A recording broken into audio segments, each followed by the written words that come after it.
Good afternoon, everyone. I'm Adrienne Gilliard here with Sandra Bazan, and we're from the ELC's Inclusion Team, bringing you Behavior Bites Tidbits.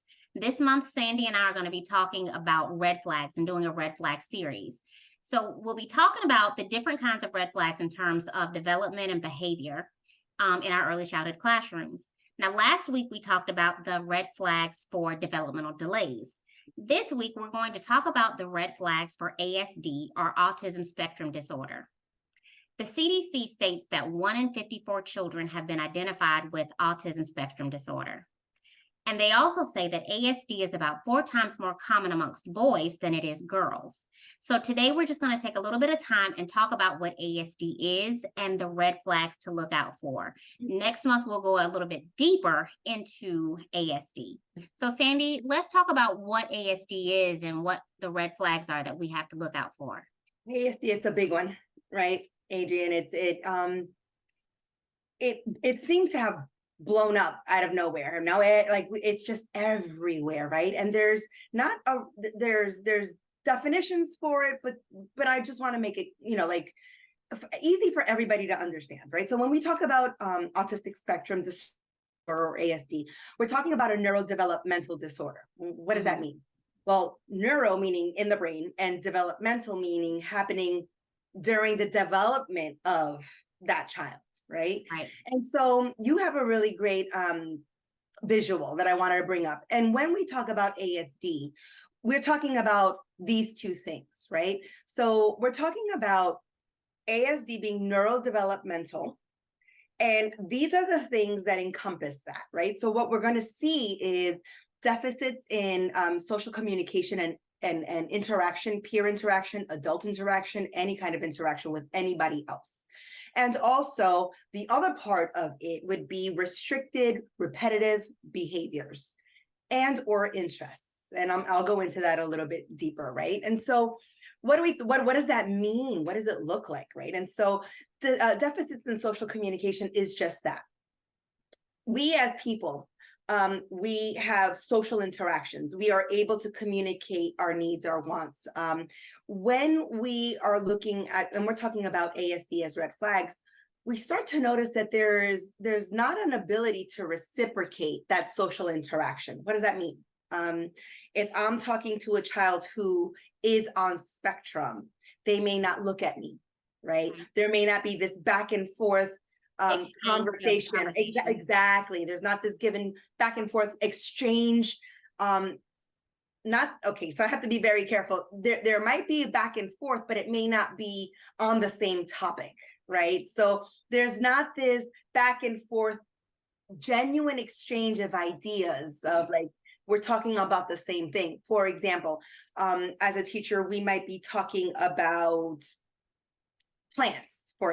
And I have a child who's on spectrum, they might change the conversation to dinosaurs, right? Because that's what they're focused on, right? So another sign of ASD in children is not responding to their name, right? They're not responding to other peer initiation for play. They're not responding to parents' bid for affection. Right. There's no, do you see what I mean? That reciprocal back and forth, there's a delay, or it's just not there. Right. So abnormal eye contact is another one, or body language. We're talking about, we say it all the time, right? Like, do they maintain eye contact? For some children on spectrum, eye contact is just so intense that they avert their eyes, right? Or they look sideways out of their eyes, or they turn their whole bodies away from you. You know what I mean? That's a sign. That's a red flag. That doesn't necessarily mean if a child can't maintain eye contact, they're autistic. No. Right, because sometimes it's a cultural thing where it's a sign of respect if absolutely. So we need to be very aware, right? That these are just red flags. This doesn't mean that if I have 1, 2, 3, or all of them, even that child is on spectrum.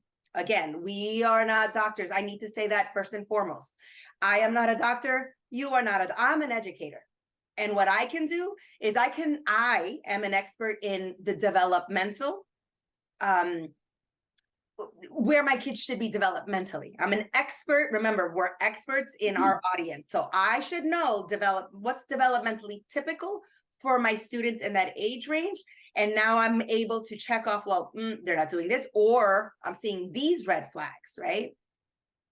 And all my job is to inform and to seek other professional help. Right. If I'm concerned, right? So let's keep on going, right? So lack of facial expression. So there's no affect, there's no real joy, there's no real sadness, there's no affect, right? Difficulties in developing, maintaining relationships. Well, that comes because they sometimes are just one-minded, right? So they only want to talk about dinosaurs, they only want to talk about trains, they only want to play with certain toys, right? And so peers of the same age group may not have the same interests, or may want to venture off into other areas of play. Right. And then there's that other one, the absence of interest in peers. They're just not interested in playing with their peers. They're just not. And so typically you have a 4-year-old, a 5-year-old, all they want to do is play with their friends. A red flag would be they don't. They rather play alone. They isolate themselves. They don't do cooperative play. They don't do imaginative play. They have difficulties with imaginative play. They have difficulties with cooperative, like sharing, my turn, your turn, working together. So typically they prefer to play alone, or can prefer to play alone. And then, so that's the social deficits, right? Those are the social and communication interactive deficits. These are some of the red flags. But then we also have the behavioral red flags. What does that look like, right? And so we know that there's some stereotypical, what we call stemming. So the flapping of the hands, the flapping of fingers, or the tensing, or running in circles, or the way that they play with items. And we know that, typically they like to put items in a line, right? So they're not necessarily playing with the toys, but or the cars or the people, they're actually putting them in a row, in a line. So they're not playing functionally, appropriately with the toys. They tend to get stuck, right? So that's that repetitive speech. They become they perseverate on saying something. It could be something as easy as, "Hi, my name is Sandy. Hi, my name is Sandy." And that's all that. "How are you?" "Hi, my name is Sandy." It's almost scripted, right? There's no real conversation. You can ask them how their day was, or what's your favorite ice cream, and they would return back to the script. "Hi, my name is Sandy." That type of that's a red flag, right? Inflexibility. Wow. This is a big one, right? So inflexibility, meaning if you change their routine, they cannot handle it. If every day they have to have the same breakfast, and if you change any portion of that breakfast, they might have a meltdown. Any kind of deviation from what is norm may trigger them. So they tend to be inflexible with what they wear, what they eat, and their routine and their day. The restricted, fixated interest we talked about earlier, they tend to be stuck. They love what they love, and they become experts on it. I mean, I had a student once who was an expert, everything solar system, everything plant. I mean, and the vocabulary, the ability, and they know so much, right? But it's specialized, and it's fixated on a specific item or interest. And then the sensory inputs, right? So they can be either hyper or hypo, reactive to their surroundings, to the noises. So this is where we see children cover their ears if there's noises and there's too loud, or they have adversities to certain textures. They don't like to paint. Maybe they don't like glue on their hands. Maybe, there's a certain food texture, which is a big one, right? So those are all kinds of red flags. But and then there's other slides that we can go through too as well. But those are the overarching ones, right? And so you and I talked about, like, how do we go through these red flags, because this is huge, right? So, but we kind of like broke them up into 2 different sections. So right. The first one we broke them up into is like infant. What are the red flags for infants? And these are some, right? So we're talking about infants and their interaction. Again, remember, it's that interaction, that social piece. This is the one we're really gonna really pay attention to in infants, right? And so typically developing infants, they attend, right? They have this joint attention with their caregiver, with their mom, with their teacher. One red flag is there's a failure to look at the face, to even look at face. I mean, that goes back to infancy. Remember, we talked about an aversion. They're not, if mom is talking to me, a typically developing child will track to the sound of the voice, Of the mom's voice, and mimic facial expressions. And there isn't any of that, right? So there's abnormal use of eye contact. There's, again, a failure to show appropriate facial expressions. They're not mimicking facial expressions, and there's, they're not smiling. That's that affect. Remember, we talked about that flat affect. It's infancy. It can start in infancy. Moms, we do this all the time, right? We look at our babies and we make silly faces and we smile big, and what happens? A typically developing child will mimic that smile, right? Or I will coo, or I'll babble and I'll wait. And then the baby, a typically developing infant, coos after. We're missing these cues at this point. This is not happening if it's a red flag for autism. Go ahead, and the other slide there is, and now let's talk about behavior, right? So that was the social interaction of infants, and so now let's talk about the behavioral piece. And there's no more peekaboo. There's no more in those interactive games that we used to play. Like I would have my eyes and they would get, there's none of that. There's no social turn taking. Again, that goes into something as easy as cooing with each other. Like I'm reading a book and that child is just not with me. And you can tell there's no interest there, right? There's a decrease in an ability to communicate. Now, what does that even look like in infants?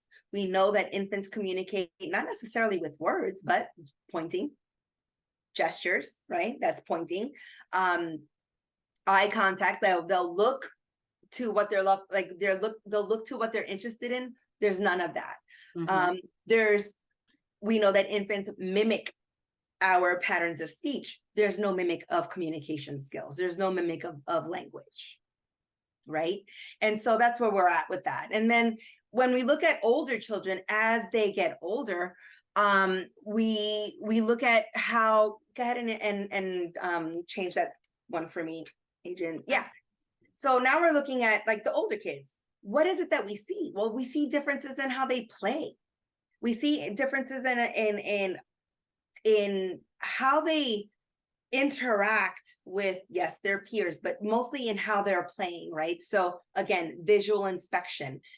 They get fixated not with the whole toy, but with the parts of the toy. So for example, like this little boy with the cars here, he's lining them up. And typically what you would consider a red flag would be like, instead of playing with the car, he's just looking at the wheels and spinning the wheels. Or if it's a door that opens, he's just opening and closing the door on the car and then putting it in line, not playing with the car on ramps through. There's a lack of imaginative play, right? So these children that are on spectrum or have these red flags, they're not pretending, they're not doing that imaginative play, right? They have preferences for sensory motor play. So they may like it, they may not, it may be an aversion, but that where typical kids are excited to try new things, ASD may be absolutely, I'm not even going to try it. I don't even want to go near it.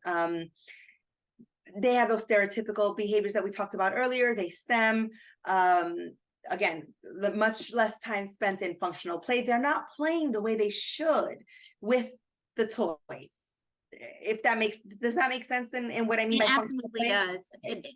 And like you said, they're more fixated in parts of the toy, the working of how it, or the mechanism, working, the inner mechanisms of it, right? or, you know, sounds like the opening and closing repetitively of doors, right? Or repetitively dumping out a bin of Lego so that they can hear the sound of the Sound Lego. of the crash, Mhm. right? Also playing with things that are not toys. For example, a piece of string, a string. piece of yarn. A perfect example, a piece of string, and they're just looking at it and can spend hours just looking at the string up and down, right? So these are some red flags. Do we have another slide, Adrian? I'm not sure if we did. Oh yeah, so this is a good slide to just hang out on, right? So it gives them some time to write this all down and take a picture. These are the red flags. These are red flags for autism. And again, that's all they are, red flags, right? I want to make sure and emphasize that as educators and as parents who might be watching this, you are not a doctor. We are not doctors. I am not that is not my field of expertise. If I have a concern, I'm calling the experts. And this is who I would be calling. You know what I mean? And so next month, I think that we're going to go into detail when we talk about the strategies. Yeah. I think this is a good place to start. This is, again, understanding. Oh, we forgot to mention the most important part of this, right? That it is a spectrum disorder.